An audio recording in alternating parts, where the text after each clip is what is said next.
깜짝 놀랄 일이에요. 우리 육군 현역병이 복무 당시에 IS에 가입하려 한 사실이 확인됐습니다. FBI가 알려줬습니다. 그리고 복무 후에 테러까지 준비한 사실이 확인됐습니다. 이 사건의 전말부터 함께 보시죠. 지난해 미국 FBI가 우리 정부에게 알려준 거예요. 20대 한국인 남성이 이른바 외로운 늑대, 자생적 테러를 준비하고 있다라는 첩보를 알려준 겁니다. 우리 경찰이 발칵 뒤집혔죠. 20대 한국인의 정체는 육군 폭파병 박모 병장 23살. 군경합동수사 TF의 조사 결과 군용 폭발물 점화 장치를 이 박 병장이 절도했어요. 그리고 IS의 테러 영상을 구구 성향 사이트에 게재해온 사실도 확인을 했습니다. 이 박 병장의 휴대전화에서는요, 사제 실탄을 제조하는 영상도 IS 대원과 함께 지지자와 사용하는 비밀 어플을 통해서 이메일을 주고받은 것까지 확인됐습니다. 이미 이 박 병장 IS 현역 대원과 연락을 주고받은 정황이 포착된 거예요. 집에서 테러 단체들이 사용하는 이 정글도 칼이죠까지 발견이 됐고, 수사당국은 박 씨가 IS 조직원과 연락을 주고받고 실제 테러까지 준비한 것으로 파악을 한 상황입니다.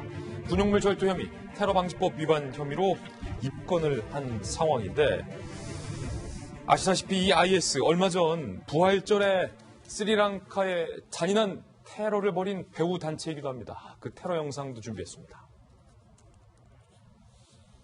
자, 바로 이 영상.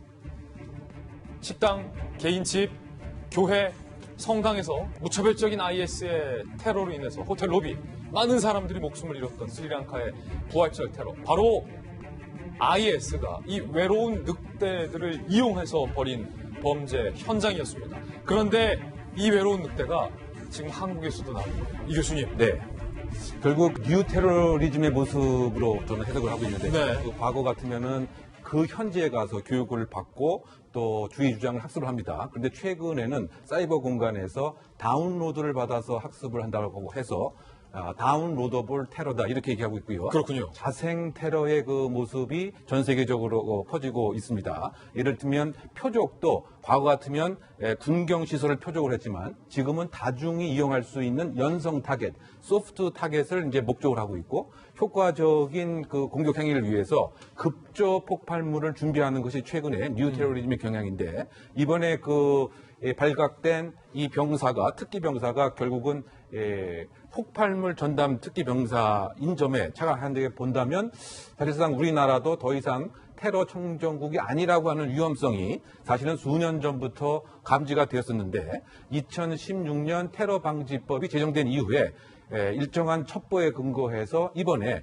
검거를 할 수 있었던 것이 아닌가 이렇게 생각을 해보는 것이죠. 예, FBI가 지금 제대로 제때의 정보를 알려줬길래 망정이지, 만약에 FBI와의 어떤 공조가 없었다면 이 폭파병이 지금 이른바 실제 테러를 준비했다 우리 수사당국은 보는 거잖아요. 폭발물 점화 장치까지 훔친 거니까 정말 아찔할 뻔했어요. 네, 그렇습니다. 이제 군에 입대하기 전부터 그 IS의 그 선전물의 그 심취라고 이것을 적극적으로 올렸던 것 같습니다. 더군다나 IS 요원들이 사용하는 특별한 앱을 그 활용을 해서 중요한 정보도 그 공유를 했고요. 이메일도 그 전달을 받았던 것 같습니다. 더군다나 급조 폭발물을 어떻게 하면 효과적으로 만들 수 있는가에 관한 영상까지 사실은 본인의 앱을 사용한 휴대폰에 있다고 하는 점은 구체적인 계획을 분명히 그 세웠을 가능성이 있지 않는가. 다만 특정적인 시기, 장소 등은 아직 알려져 있지 않지만 지금 발견된 이를테면 IS 전사들이 많이 사용하는 정글도라든가 또는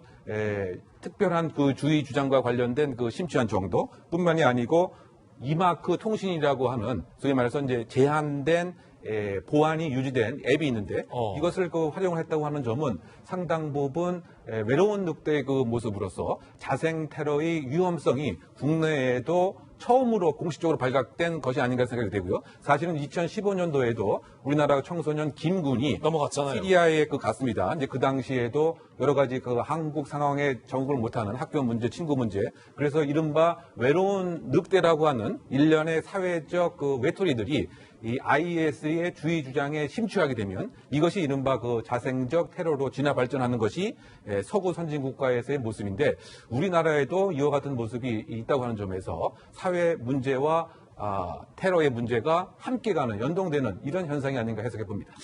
야, 이 박병정이 폭파병 주특기가 있다는 것도 상당히 좀 주목해볼 정황인데, 손 변호사님. 네. 아니, 이게 IS와 연락을 주고받고 가입하기가 이렇게 맘만 먹으면 할 수 있는 일이었는가 깜짝 놀랐는데, 혐의가 확정되면 테러방지법 시행된 이후 첫 유죄 사례인가요? 그렇진 않고요. 이미 그 외국인은 지난번에 처벌받은 사례가 있습니다. 외국인이 있었다. 하지만 이번에 유죄 판결이 나온다면 우리나라 국민으로서는 첫 테러방지법 위반 사례, 처벌 사례가 될 것인데. 그렇군요. 지금 절도도 했어요. 특히 폭발물 점화 장치를 훔쳤습니다.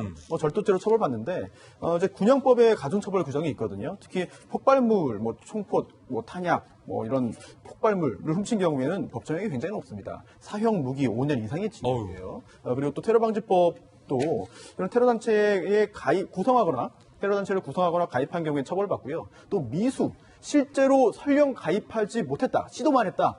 라고 하더라도 미수범 처벌하는 규정이 있고 또 그런 단계보다 더 전, 즉 예비 음모도 처벌하거든요. 예. 굉장히 처벌 범위가 넓습니다. 따라서 단순히 호기심이었다, 자랑하려고 했다 이렇게 변명을 하더라도 실제 사실관계 파악에 있어서는 어려움은 크지 않을 것으로 보입니다. 그렇군요.